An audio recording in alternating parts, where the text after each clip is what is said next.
네, 오늘 출애굽 교장은 소명의 장애물 이런 제목으로 말씀을 드리겠습니다. 인생은 참 장애물이 많은 경기 같습니다. 오래전에 제가 아는 친구가 사업을 하는데 재정이 너무너무 어려워서 숨을 못 쉴 만큼 어렵다고 그렇게 말했어요. 그래서 야, 내가 사업하는데 딱 죽을 것 같다 이런 얘기를 했어요. 그 친구가 이제 예수 믿은 친구여가지고 기독교 TV 방송 틀어놓고 하루 종일 은혜를 좀 받아보려고 그러는데 아무리 들어도 은혜가 안 되더랍니다. 그래서 왜 은혜가 안 되냐 그랬더니 이렇게 말했어요. 살기를 포기하고 마지막인 사람이 들을 만한 설교가 없더라. 제가 그 말 듣고 굉장히 생각이 많았어요. 살기를 포기한 사람이 들을 만한 설교가 필요하구나. 지금 대단히 살기가 어려운 시대에 아마도 내 인생이 이제 여기서 끝이다 라고 생각되는 사람이 들을 만한 설교를 좀 해야 되는 것 같습니다. 인생의 장애물이 너무 커서 어떻게 이것을 헤쳐나가야 될지 모르겠다라고 생각되는 사람들이 너무 많고요. 인생살이 자체가 저는 장애물 경기라고 생각합니다. 하나 넘으면 또 하나가 오고 하나 넘으면 또 하나가 오고 그래서 안심할 수는 없다. 그런데 오늘 모세가 지금 모세와 아론이 바로에게 가서 첫 출애굽 사역 메시지를 전했는데 엄청난 장애물에 부딪힙니다. 그러니까 하나님의 일을 해도 하나님의 일을 순종을 해도 그 순종하려고 하는 일도 엄청난 장애물에 부딪힌다. 오늘 1절을 한번 제가 다시 읽어보겠습니다. 그 후에 모세와 아론이 바로에게 가서 이르되 바로 앞에 섰습니다. 이스라엘 하나님 여호와께서 이렇게 말씀하셨다. 내 백성을 보내라. 그들이 내 앞에서 절기를 지킬 것이니라. 바로 왕 앞에 선 것이 이제 40년 만입니다. 아마도 이 바로 왕은 지금 모세가 80세인데 40세에 왕궁을 떠났고 그때는 지금 현재 바로 왕의 아버지였을 가능성이 있습니다. 그러니까 이 바로 왕은 모세가 어린 시절에 또는 그리고 40살에 왕궁에 있을 때까지 같이 아주 익숙히 알았던 그 배다른 그런 형제, 왜냐하면 모세가 바로의 딸의 양아들이었기 때문에 같이 좀 지냈던 익숙한 사람, 그러니까 배다른 형제, 이런 사람입니다. 그런데 첫 장면이 썩 좋지 않습니다. 매우 완강한 저항이 일어나죠. 바로 왕이 뭐라고 그랬냐면 2절이죠. 바로가 이르되 여호와가 누구에게 내가 그의 목소리를 듣고 이스라엘을 보내겠느냐. 나는 여호와를 알지 못하니 이스라엘 백성들을 보내지 않냐리라. 바로 왕은 자기 노예인데 왜 내가 너의 말을 듣고 여호와가 누구냐. 이번 주일 제가 여호와에 대한 설교를 좀 준비하고 있는데요. 여호와라는 말은 대단히 역동적인 하나님 이름입니다. 그러니까 하나님이라는 말은 엘로힘이라 그래서 어떤 백성들도 자기의 신을 부를 때 엘로힘이라는 단어를 썼고요. 그건 일반적인 신을 말하는 거고요. 여호와라는 단어는 이스라엘 백성들만 부르는 우리의 하나님, 그리고 택한 백성의 하나님에게 끊임없이 일하시는 하나님의 독특한 이름입니다. 여호와라는 이름이 정확한 그 당시에 그 명칭이었는지도 알 수 없어요. 그래서 좀 진보적인 성경학자들은 야훼라고 부르고 야훼. 우리 이제 좀 보수적인 성경은 여호와라고 부르고 영어 성경은 다 그냥 더 로드라고 번역을 해버렸습니다. 그래서 새 번역은 다 여호와를 주님이라고 다 번역을 해버렸어요. 여호와라는 이름은 독특해서 하나님께서 이스라엘을 구원하실 때도 그들이 나를 여호와인 줄 알리라 라고 말씀하셨고 이집트 백성을 심판할 때도 이집트의 바로 왕이 하나님의 심판을 받을 때 하나님 뭐라고 그러냐면 그가 내가 여호와인 줄 알 것이다 라고 말씀하셨어요. 근데 나는 여호와를 모른다 라고 얘기하니까 하나님을 비웃는 것이죠.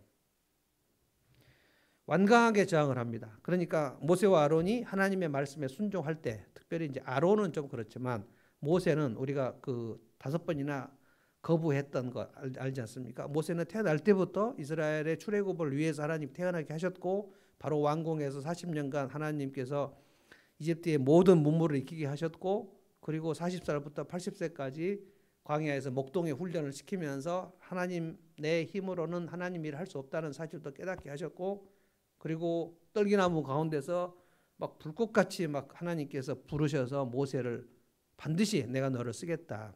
그래서 막 거부하고 하다가 마침내 항복하고 하나님 그러면 제가 가겠습니다 하고 순종하고 모세와 아론이 바로 앞에 섭니다.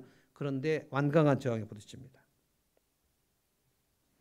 그리고 이제 마지막 오늘 21절을 보면 이스라엘 백성들이 바로 왕의 그 심각한 노역 때문에 모세와 아론을 또 비난합니다.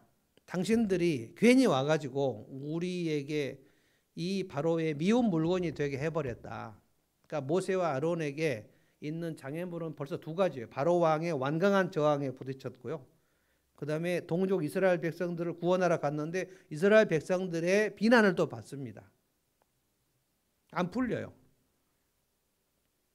진짜 헌신해서 하나님 앞에 순종하겠다고 했는데 그 일이 하나님 앞에 순조롭게 풀리지 않습니다. 왜 이런가? 이것을 오늘 좀 생각해 보자는 거예요.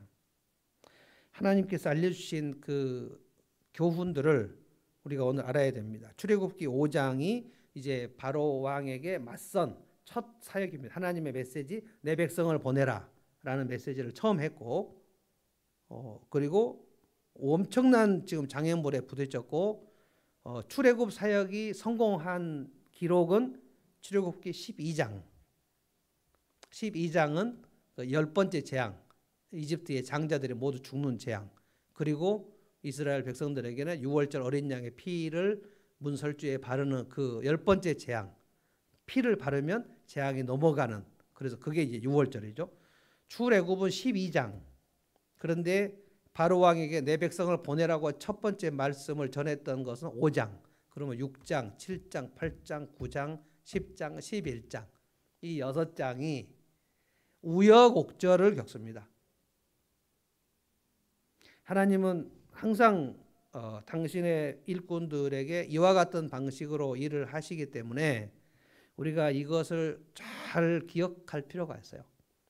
하나님의 일에 순종하면 그 일 일사천리로 쭉 되는 법은 성경에 없어요. 굉장히 우여곡절을 겪습니다. 그런데 결국은 출애굽에 성공을 합니다. 모세와 아론을 통해서 하나님은 출애굽 사역을 이루셔요.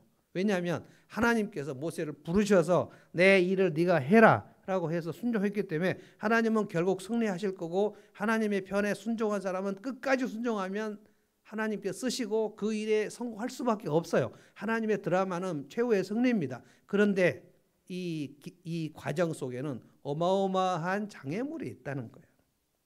그래서 우리가 오늘 두 가지 배워야 합니다.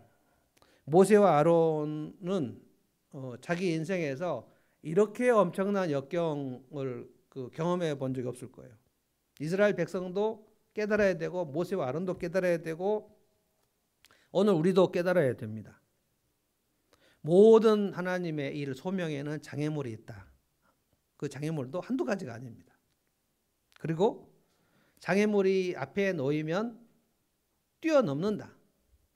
이것이 오늘 제가 시편 18편 29절에 말씀했던 다윗의 고백입니다. 내가 하나님 앞에서 장애물이 있으면 성벽이 있고 담이 있으면 난 뛰어넘는다.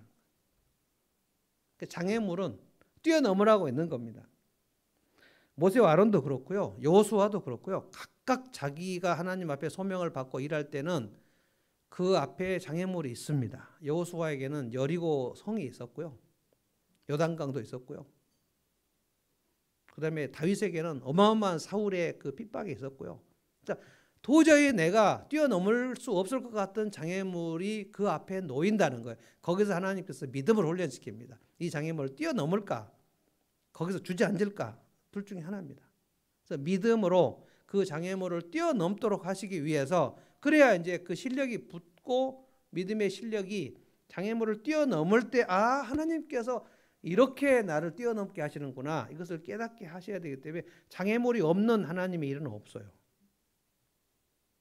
선지자들도 다 마찬가지입니다. 이사야, 예레미야, 에스겔, 다니엘은 뭐 그 사자 굴 속으로도 막 들어가고 모함을 받고, 신약의 사도들도 똑같고요. 베드로도 그렇고 바울 사도도 그렇고 사도 요한도 그렇고. 그래서 이 소명은 장애물과 함께 온다는 것을 기억해야 돼요. 그래서 장애물이 보이면 왜 이런 장애물이 나한테, 내가 이렇게 순종하려고 하는데 왜 이렇게 일이 안 되게 안 풀리는가라고 생각할 것이 아니라, 장애물이 딱 보이면 아, 이것을 어떻게 뛰어넘지? 그래서 믿음의 사람들은 어떻게 뛰어넘었는가? 반대 상황, 비난 상황, 이런 거예요. 바로왕이 아주 거칠게 여호와 하나님을 비웃으면서, 여호와가 누군데 내가 내 노예들을 보내겠느냐. 그러니까 바로왕과 여호와 하나님 사이에 이스라엘 백성을 놓고, 바로왕은 이건 내 노예다라고 얘기하는 거고, 하나님은 이건 내 백성이다라고 얘기하는 거예요. 양쪽에서 찢어 나가는 겁니다. 그것을 모세가 지금 소명을 받고 하는 겁니다. 모세가 이 일이 이렇게 되는지 몰랐어요. 하나님은 이미 모세를 부르실 때 말했습니다. 내가 이스라엘 백성들을 건져낼 텐데 그냥 될 것 같지는 않다. 내가 바로왕의 마음을 완악하게 할 것이고, 내가 바로왕을 강하게 징계를 한 다음에 바로왕에 풀어줄 것이다. 이미 스케줄을 얘기하셨습니다. 근데 모세가 정말 당황해가지고 하나님이 누구신지를 설명합니다. 3절에 보면 이렇게 설명하면 바로왕이 아, 그래? 너희 하나님이 이런 분이냐? 그러면 내 노예를 데리고 나가라. 이렇게 해줄 줄 알았을까요? 히브리인의 하나님이 우리에게 나타나셨다. 아주 좋은 말로 얘기합니다. 그런데 출애굽 사역은 좋은 얘기로 타협해 갖고 될 일이 아니에요. 하나님 우리에게 나타나셔서 광야라고 가서 사흘길에 가서 제사를 드리라고 했는데, 우리가 안 가면 하나님 우리를 혹시 치실까 두려운데 이거 좀 보내줄 수 없겠냐. 보내줄 수 있겠습니까? 그래서 4절에 바로왕이 또 모세와 아론을 비웃어요. 모세와 아론아, 너희가 어째 백성의 노역을 쉬게 하느냐. 지금 이집트는 굉장히 엄청난 그 국고성을 짓는 일이고, 바로왕은 지금 그 이스라엘 노예들을 시켜가지고 성을 쌓는 거예요. 그 당시에 그 스핑크스, 그 다음에 피라미드, 이때 다 람셋 그 애굽 이집트 왕 시절에 지었던 것들입니다. 엄청난 그 나라죠. 바로왕이 화를 내면서 빈정대고 비웃고 그래요. 너희들은 왜 내 노예 일을 못하게 방해를 하느냐 하고 이제 치명적인 명령을 내립니다. 5절, 이스라엘 노예들이 게을러져 가지고 얘들이 어디 광야에 가서 제사를 드린다고 하는데, 이제까지 벽돌에 쓸 짚을 우리가 마련해 줬지만 이제부터는 벽돌에 쓸 짚을 마련해 주지 않을 테니까 전에 생산했던 벽돌 생산량을 조금도 감하지 말고 그대로 생산을 하라고 독촉을 합니다. 그 고통을 수고롭게 하겠다는 거예요. 9절에 보면 그 사람들의 노동을 무겁게 하고 수고롭게 하여 그들로 거짓말 듣지 않게 하라. 이것은 모세와 아론의 말을 듣지 못하게 하라는 거예요. 이간질시키죠. 그래서 이제 작업 반장들, 감독들이 노예들에게 가가지고 바로왕의 명령이다. 이제는 앞으로 지풀은 주지 않겠지만 벽돌을 만들어야 된다. 그리고 생산량은 조금 더 감할 수 없다. 어마어마하게 얘기를 합니다. 그래서 13절 그들이 독촉을 했다 그랬고요. 그리고 14절에는 기록원들을 때렸다 그랬고요. 절대로 벽돌의 수요를 전과 같이 채우지 않으면 안 된다고 얘기를 했습니다. 굉장히, 그러니까 모세와 아론이 바로왕 앞에 나올 때보다도 그 이전에 출현하기 전보다도 훨씬 더 어려워져 버리는 거예요. 우리가 이것을 좀 생각해 볼 필요가 있습니다. 모세와 아론도 아마 이것을 많이 생각했을 거예요. 하나님께서 시작하신 일인데 우리가 순종했는데 왜 이것이 이렇게 순조롭게 일이 안 될까? 아, 진짜 어렵다 라는 생각을 했을 거예요. 아마 모세가 이 하나님의 일을 시작할 때 출애굽기 12장에 이르러서 10번째 재앙까지 그 엄청나고 아주 질긴 전투를 하고 난 다음에 출애굽을 하게 될 것을, 그걸 다 생각을 못했을 겁니다. 우리가 인생을 살 때 태어나서 한 10살쯤 되면 빨리 어른 되고 싶고 10대가 되면 20대면 참 좋겠다. 30대면 좋겠다. 하지만 그럼 우리가 인생을 살아보는데 어렸을 적에 초등학교 시절에 우리가 지금 나이를 먹으면서 당하는 이 모든 고통이 인생에 있을 것을 생각이나 합니까? 10대, 20대에 40, 50, 60대 있을 그 인생의 고통과 무게를 10대, 20대에 생각이나 하냐고. 빨리 어른 되고 싶죠. 저는 결혼을 하는 사람들에게 늘 얘기합니다. 결혼 예비학교 할 때. 결혼식 때만 좋은 거다. 결혼하고 나서 정말 어려운 시간들이 온다. 그래도 결혼 예비학교를 6주간 잘 한 사람들은 그 결혼 생활을 놀랍게 많이 지뢰밭을 많이 피하고 다 다니면서 잘 살아요. 근데 그런 것도 하나도 없고 그냥 우리는 결혼하고 행복하기만 할 거다라고 생각한 사람들은 정신이 하나도 없습니다. 정말로 이런 일이 일어날 줄 꿈에도 생각 못한 일들이 엄청 많이 일어나거든요. 근데 하나님의 일에도 마찬가지라는 거예요. 하나님의 일을 하면 내가 여기서 순종하고 헌신하면 하나님께서 평탄하게 일을 이루게 해주실 거다. 이렇게 약속한 성경에 기록이 없어요. 갈라디아 6장 9절에 뭐라고 그랬습니까? 우리가 선을 행하되 낙심하지 말지니. 낙심하지 말지니라는 것은 그냥 지쳐 쓰러지지 말라는 거예요. 그래서 피곤하지 아니하면 때가 이름에 거두리라 그랬어요. 그러니까 피곤하지 아니하면 이 말은 포기하지 아니하면 이런 뜻입니다. 근데 때가 이르면 이 말은 적절한 때라는 뜻입니다. 적절한 때가 어느 때일까? 적절한 때일까요? 그러니까 선을 행하는 그 사람은 반드시 피곤해서 이제는 여기가 끝이구나라고 생각할 때가 반드시 올 텐데 그때 포기하지 말라는 거예요. 그러니까 하나님의 일을 하는 사람은 그 사람이 주님의 일을 시작하고 소명을 받아서 내가 이 일을 해야 되겠다라고 생각할 때 그때 꼭 이 일을 그만둬야 될 만한 상황이 반드시 생긴다라고 이미 얘기를 했단 말입니다. 헌신을 하면 어려운 일이 안 생긴다라는 얘기가 없어요. 이 정도까지는 몰랐을 거예요. 모세와 아론이. 다윗이 골리앗을 무찌르고 난 다음에 그 다음에 그가 무엇을 기대했을까요? 왕의 사위가 되지 않았습니까? 사위가 돼서 이제 골리앗을 무찌르고 나니까 진짜 왕의 사위가 되고 내 인생은 좀 많이 잘 풀리지 않을까? 왜냐하면 그때 사울이 굉장히 좋아했기 때문에 사울 왕의 신임을 받고 왕의 사위가 됐으면 이제 쫙 인생이 풀리는 거예요. 근데 곧바로 무슨 일이 났습니까? 사울 왕이 다윗을 죽이려고 10년 넘게 쫓아다니지 않았습니까? 상상을 초월하는 일들이 일어났어요. 주님의 일을 시도해 본 사람들은 예외 없이 다 거친 반대 상황에 부딪힙니다. 이것이 굉장히 이상한 일이에요. 미국에 엄청난 그 남북 전쟁이 있었습니다. 남북 전쟁의 핵심 주제는 뭐였는가? 북쪽에 있었던 아브라함 링컨이 미국의 그 국익의 기반이었던 흑인 노예 해방을 하려고 결정했기 때문입니다. 링컨은 그 일이 진짜 하나님께서 내게 주신 소명이라고 생각했어요. 실제로 링컨은 그 일을 성공을 했습니다. 남북 전쟁에서 북군이 이겼기 때문에.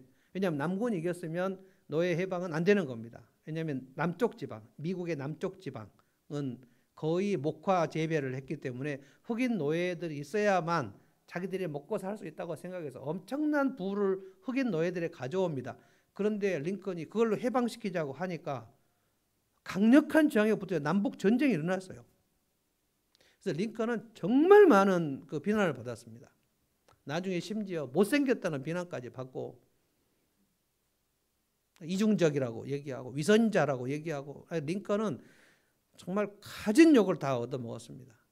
요즘에 와서 미국 사람들이 링컨 대통령이 정말 훌륭하다라고 얘기하지만 그건 다 죽은 다음에 얘기고 살아있을 때 링컨만큼 욕을 많이 얻어먹은 사람이 없었어요. 자, 그건 뭐겠습니까? 흑인 노예를 해방하자라고 얘기할 때 그 흑인 노예를 해방하면 절대로 손해가 되는 사람들의 이해관계가 얽히기 때문에 그렇습니다.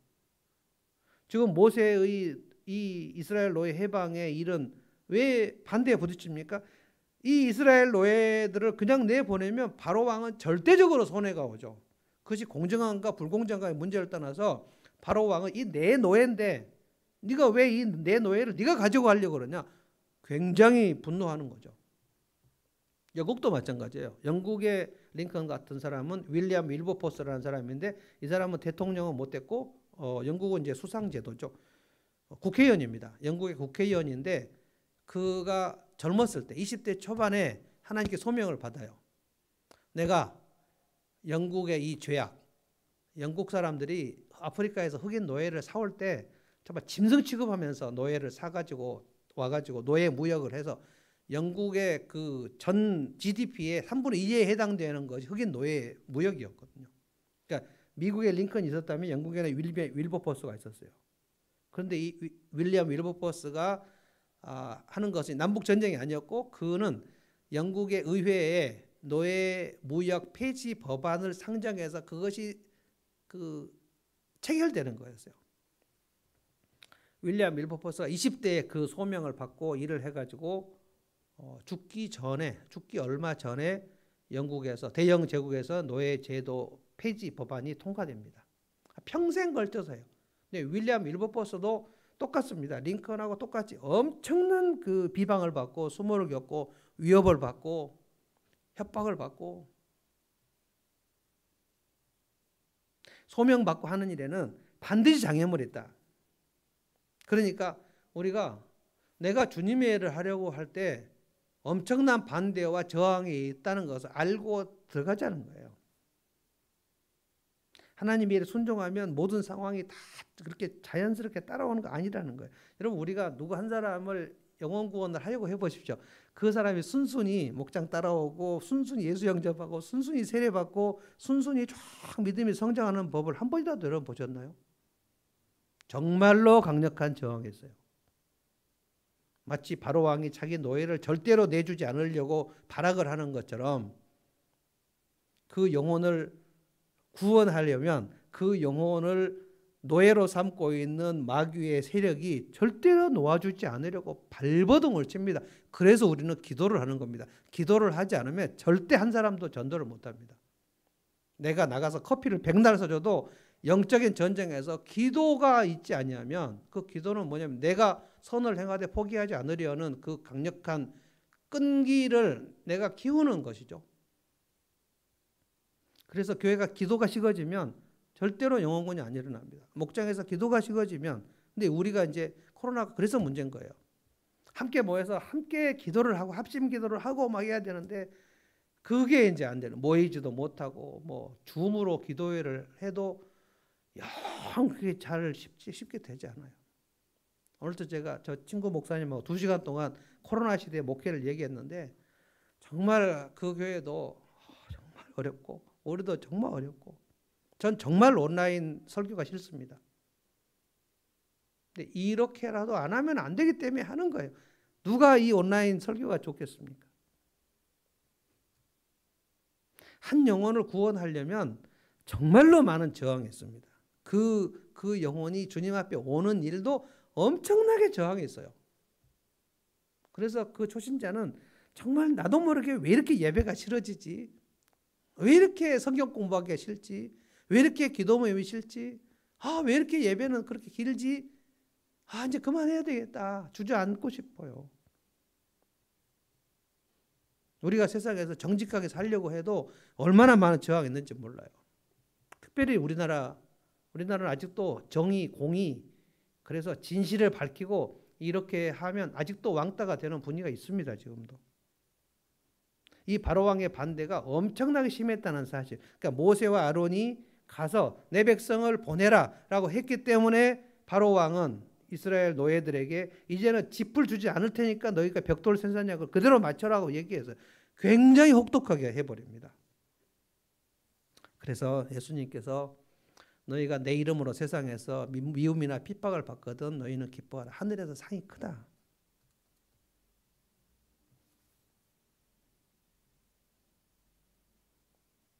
그래서 소명에는 반드시 장애물이 있다는 사실을 알아야 된다는 거예요. 그리고 나서 이제 이 장애물이 있을 때 어떻게 한다? 뛰어넘는다. 이것이 이제 오늘 시편 18편 29절 제가 이 말씀을 꼭 여러분에게 전달해 드리고 싶어요. 사실 현실의 뿌리박은 영성, 다윗의 전기를 썼던 유진 피터슨, 현실의 뿌리박은 영성, 엄청나게 좋은 책입니다. 그 책의 서문에 그 책 제목 바로 밑에 이 시편 18편 29절이 써져 있어요. 내가 주를 의뢰하고 적군을 향해 달리며 내 하나님을 의지하고 담을 뛰어넘나이다. 장애물이 가로막히면 하나님 의지하고 뛰어넘는다는 거예요. 세 번역 다시 한번 읽습니다. 참으로 주님께서 나와 함께 계셔서 도와주시면, 주님이 도와주시면 나는 날쌔게 내달려서 적군도 뒤쫓을 수 있으며 높은 성벽이라도 뛰어넘을 수 있습니다. 다윗이 그 여부스 주민들, 여부스 족속들을 어디에서 쫓아냈냐면 예루살렘에 사는 여부스 족속을 쫓아내죠. 이 여부스 족속, 예루살렘은 유다 지파가 사사기 1장 2장에서 쫓아내려고 하다가 여부스 그 예루살렘이 너무 높고 험해가지고 엄두를 못 냈던 곳입니다. 400년 후에 다윗이 생각하는 거예요. 올라가야 되겠다. 다윗이 유다 지파 올라가자. 그랬는데 여부스 족속이 위에서 예루살렘에서 다윗을 보면서 막 비웃었어요. 너희들이 지금 400년 동안 우리를 한 번도 공격을 못 했는데 너희들이 어떻게 우리를 공격하려고 하니? 그 얘기를 듣고 다윗이 단숨에 올라가서 여부스 족속을 다 멸해버렸습니다. 그러니까 벌써 이제 심리전에서 다윗은 여부스 족속을 그냥 제압을 했어요. 성벽이 있어 뛰어넘는다 이 말입니다. 장애물이 있어 내가 하나님을 의지하고 하나님 나를 도와주시면 뛰어넘는다는 거예요. 높은 성벽이라도 뛰어넘을 것이다. 담을 뛰어넘을 것이다. 이게 월담. 다윗은 월담을 해요. 월담. 적군을 향해 달리겠다. 내 하나님 의지하고 담을 뛰어넘겠다. 근데 오늘 히브리 노예들은 이걸 하지 못합니다. 바로의 반대가 극심하니까 무슨 생각을 해요? 와, 이 벽돌 생산량을 어떻게 맞추는가? 오늘 본문에 뭐 벽돌. 그러니까 우리는 바로 왕의 노예 그리고 저 모세와 아론이 찾아와서 괜히 출애굽을 말해가지고 우리가 벽돌을 생산량을 맞춰야 되는데 벽돌. 이 상황에서 장애물이 생기니까 우리는 노예고 모세와 아론이 와가지고 우리에게 장애물이 너무 많이 생겼어. 그런데 벽돌을 어떻게 이거 생산량을 맞춰? 아무런 담을 뛰어넘을 생각을 못하고 주저앉아 버리는 거죠. 눈앞에 벽돌만 보이는 거죠. 벽돌만. 생각이 딱 멈춰버려요. 우리가 아무리 작업을 해도 이전에 벽돌 생산량을 못 맞출 텐데 큰일 났다. 19절에 그들이 뭐라 그랬습니까? 우리가 바로의 미움이 돼서 공경에 빠졌다는 거예요. 19절 보십시오. 기록하는 일을 맡은 이스라엘 자손들이 너희가 매일 만드는 벽돌을 조금도 감하지 못하리라 함을 듣고 생산량 맞춰라 이 얘기를 듣고 화가 몸에 맺힌 줄 알고 바로를 떠나오면서 모세와 아론을 보고 우리를 바로의 눈에 미운 물건이 되게 했다. 당신들 때문에 우리가 이렇게 고난을 받는다.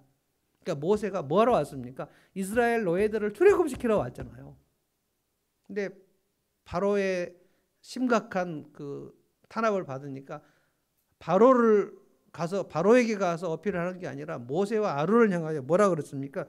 너희가 와가지고 그 바로에게 칼을 주어서 우리를 죽이려고 한다. 여호와께서 너희를 살피고 판단하시기를 원한. 괜히 와가지고 우리를 그렇게 어렵게 한다는 거예요. 그럼 모세와 아론이 내일 본문에 보면 진짜 마음이 상심합니다. 하나님 어떻게 이렇게 일을 하십니까? 선교사님들이 선교지에 갔다가 부부가 갔다가 남편이 선교지에서 죽는 일이 발생해요. 제가 아는 선교사님은 일본에 갔다가 진짜 둘이 헌신적으로 일을 하고 있었는데 남편이 병에 걸려서 하늘나라 먼저 갔어요. 이집트 선교사님 그 남자 여자 부부 선교사님은 그 이집트의 괴한에게 피살돼서 총 맞아 죽었어요. 남편이. 그 부인이 김신숙 선교사. 포기하지 않고 계속 이집트 선교를 했습니다. 일본에서 사역하다가 남편이 돌아가신 선교사님은 지금 제가 그 부인이 윤성혜 선교사, 제가 외신에서 만나가지고 지금 블레싱 재팬이라는 일본 선교단체를 만들어서 대표를 하고 있죠. 제가 지금 조인해가지고 그 선교사님들을 돕는 가정교회 또 부부 상담 이것을 좀 돕기로 조인했는데, 선교사로 헌신해서 갔으면 하나님께서 이 부부를 건강하게 해주시면 얼마나 좋습니까? 선교원도 빵빵하게 해주시면 얼마나 좋습니까? 그런데 장애물이 생겨요. 둘이 그렇게 힘있게 일을 해도 모자랄 판에 남편이 죽는 거예요. 그러면 이제 장애물이 생기는 것이죠.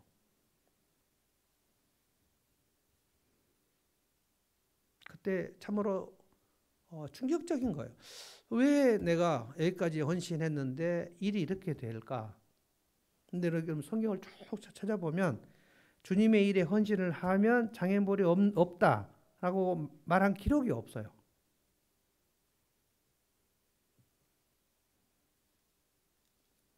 그래서 이스라엘 백성들이 모세와 아론을 얼마나 비난하는지 모릅니다. 이 장애물을 사탄이 딱 놓고 갑니다. 대부분의 장애물은 대단히 눈앞이 캄캄해질 정도로 높아요.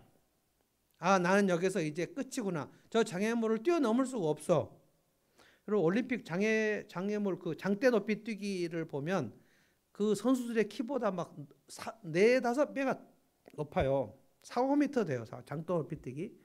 어떻게 뛰어넘을까? 그 장대를 딱 꽂고 그 휘어져 가지고 날아가는 이신바에바 뭐 이런 사람들 막 날아가는 거 보면 저기를 어떻게 올라갈까 싶은데 뛰어가지고 그 몸이 사뿐히 떨어지는 그런 것을 봅니다. 어떻게 그 사람들이 처음부터 그 5m를 올라갈 생각을 했겠어요? 기가 딱 막혔겠죠. 근데 계속 연습을 하는 거죠. 아마 그 장대도 엄청나게 많이 부러질 거예요. 사탄은 장애물을 우리에게 딱 놓고 그리고 우리가 거기서 주저앉기를 바라는 것이죠.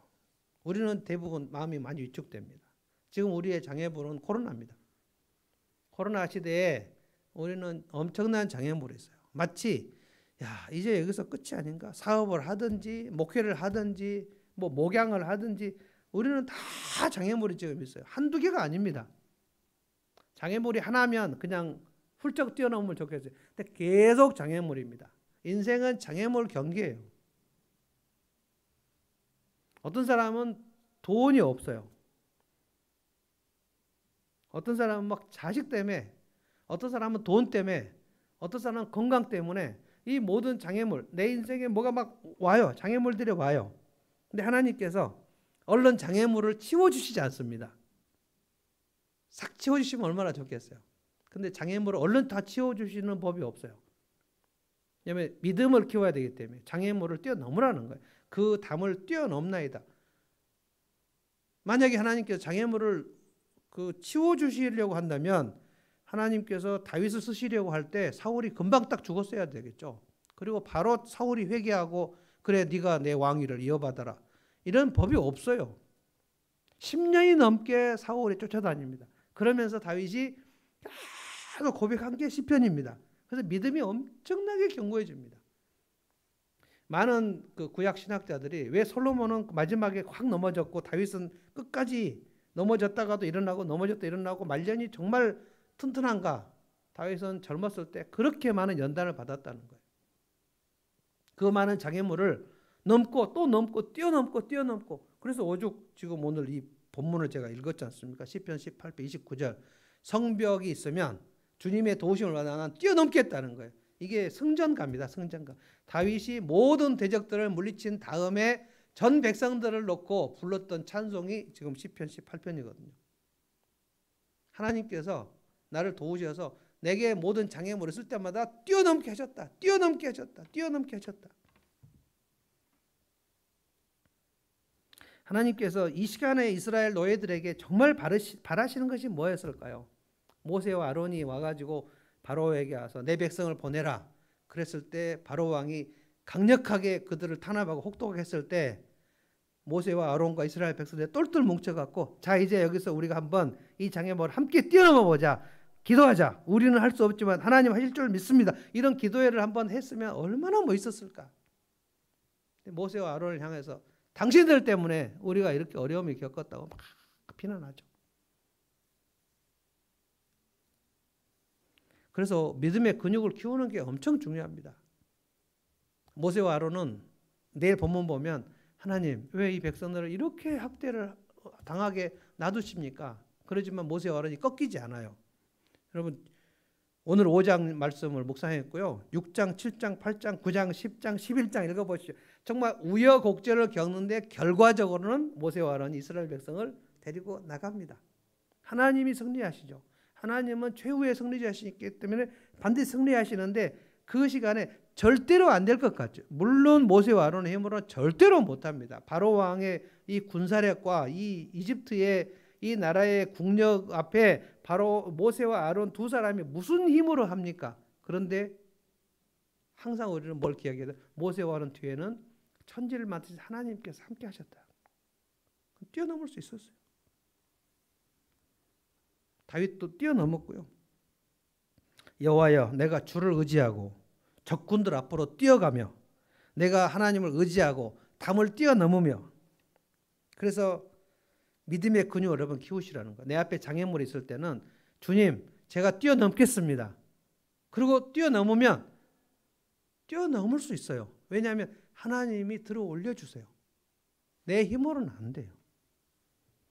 그래서 우리가 이 찬송 날이 저물어 갈 때 빈들에서 걸을 때 내 힘으로 안 될 때 빈손으로 걸을 때 그때가 무슨 때라고요?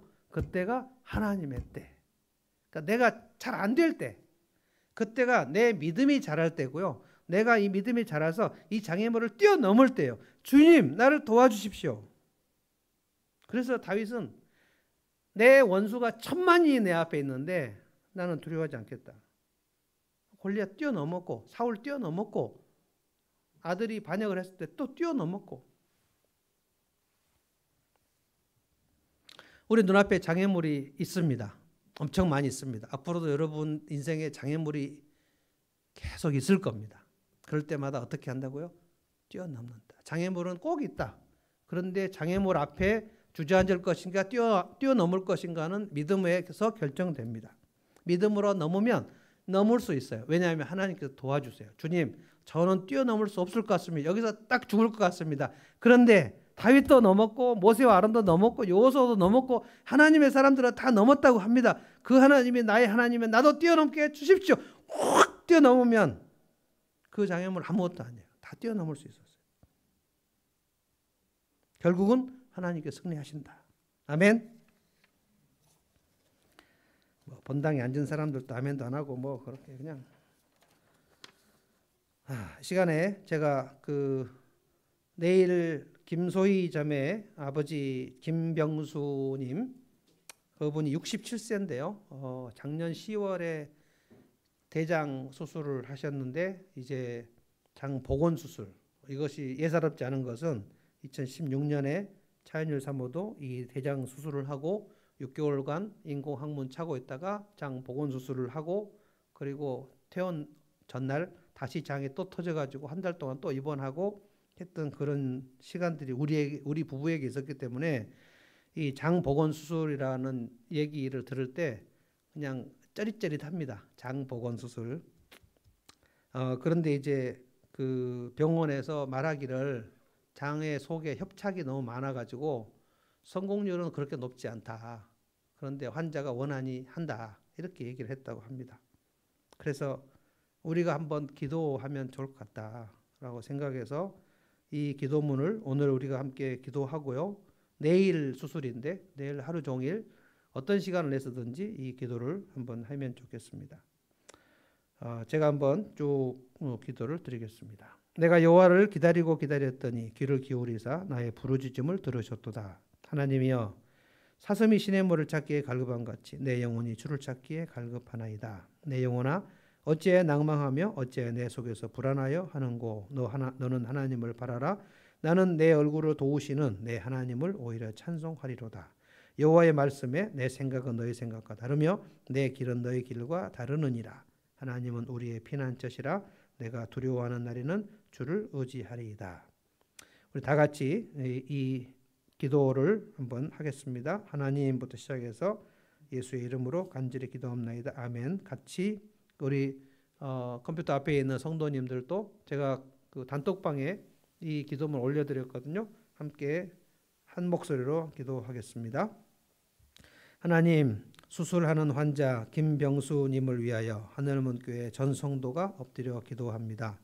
오늘 우리가 간절히 합심하여 기도드리오니 하늘에서 들어주시고 응답하여 주시옵소서.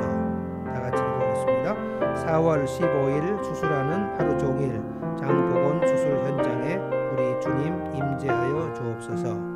집도하는 의사와 간호사의 손을 붙잡아 주시고 온전한 수술이 되게 하옵소서. 수술 전 마취가 잘 되게 하시고 장보건 과정에 세심한 손길을 주옵소서. 수술실에서 어떠한 의료사고나 실수가 일어나지 않도록 붙잡아 주시옵소서. 수술 후 장유착이 일어나지 않고 모든 장기가 제자리에 있게 하여 주옵소서. 수술 후 퇴원하여 집에 갔을 때 수술 부위가 잘 아물고 트러블이 없게 하옵소서. 수술 후 대장의 모든 배변 기능이 정상적으로 원활하게 이루어지게 하옵소서. 환자 김병수 씨가 오늘 강하고 담대하여 두려움 없이 이겨내게 하옵소서. 입원과 수술에 필요한 물질과 경비를 주님께서 주님의 방법으로 채워 주옵소서. 이 일로 인하여 온 가족이 기도 응답을 체험하고 하나님 앞에 나오게 하옵소서. 우리 주 예수님 이름으로 간절히 기도하옵나이다. 아멘. 우리 찬송 한번 하십시다. 주가 일하시네. 날이 저물어 갈 때, 빈들에서 걸을 때, 그때가 하나님의 때, 내 힘으로 안 될 때, 빈손으로 걸을 때 내가 고백해 여호와 이래. 그냥 웅얼웅얼 하지 마시고 내가 힘껏 하나님 앞에 이 가사를 올려드리는 그 찬양이 되기를 바랍니다. 날이 저물어 갈 때 찬송하십시다.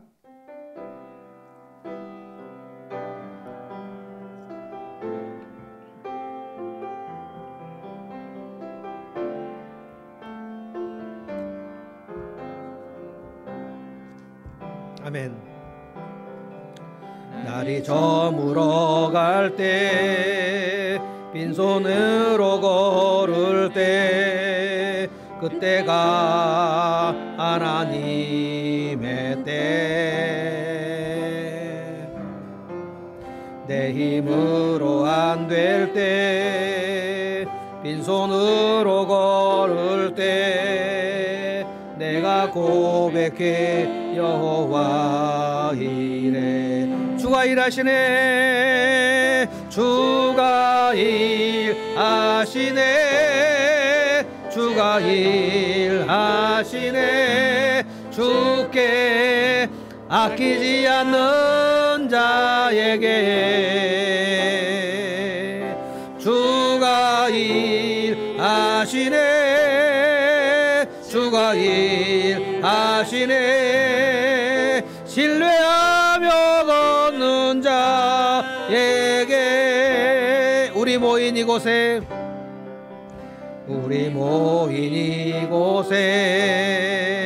주님 함께 계시네. 누리네 아버지 은혜. 적은 떡과 물고기 내 모든 걸 드릴 때 모두 고백해 여호와 이래. 주가 일하시네. 주가 일하시네. 주가 일하시네. 주께 아끼지 않는 자에게 주가 일하시네. 주가 일하시네. 신뢰하며 걷는 자에게. 기도하겠습니다. 하나님 감사합니다. 살아계신 하나님, 우리의 기도를 들으시는 하나님, 우리가 기도할 때 하나님께서 출동하시는 줄로 믿습니다. 하나님, 오늘 모세와 아론이 하나님의 명에 순종하여 소명을 받고 출애굽 사역을 시작할 때 강력한 저항과 강력한 반대와 강력한 비난에 부딪혔던 것을 저희가 봅니다. 주님, 우리가 주님 앞에 순종할 때에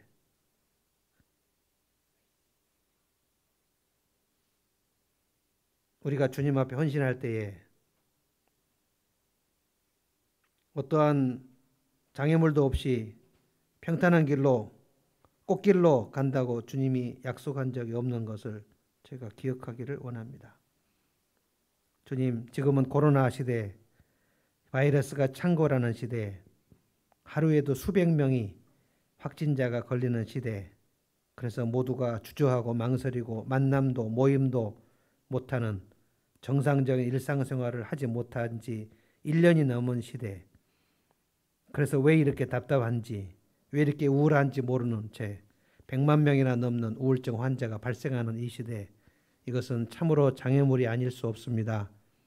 그래서 장사도 안 되고 사업도 안 되고 영혼 구원도 안 되고 목장 모임도 안 되고 함께 모여서 기도할 수도 없고 함께 모여서 예배드릴 수 없는 이 시간을 저희가 맞이합니다. 주님, 사탄은 비웃으며 너희가 믿음이 식어질 것이다. 너희가 쓰러져라. 너희가 장애물 앞에서 주저앉아라 라고 얘기합니다. 주님, 그러나 오늘 주님께서 말씀하시기를 다윗이 그 담을 뛰어넘었다고 얘기한 것을 기억합니다. 모세와 아론을 끝까지 승리하게 하신 하나님, 다윗을 끝까지 승리하게 하신 하나님, 사도 바울과 사도 베드로와 사도 요한을 끝까지 승리하게 하셨던 그 하나님, 그 전능하신 하나님께서 오늘 저희들의 삶 속에 함께 하실 줄로 믿습니다. 하나님, 특별히 사랑하는 김소희 자매 아버님, 이제 김병수 씨 장 수술을 했고 이제 장루를 차고 있다가 보건 수술을 합니다.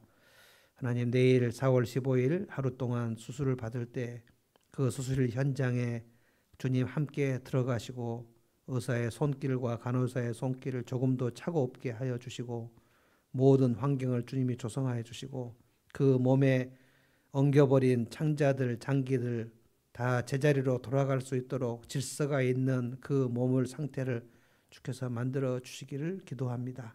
우리의 힘으로는 할 수 없고 의사가 보기에도 가능성이 많이 없다고 말하지만 저희는 주님의 전능하심을 붙들고 기도합니다. 우리의 주님, 우리의 기도를 들어주시고 응답하여 주시고 그 가정이, 그 아버님과 어머님 주님 앞에 나와 예배하며 하나님의 자녀가 되며 하나님의 전능하신 손길을 경험하는 복된 하나님의 백성들 되게 하여 주시옵소서.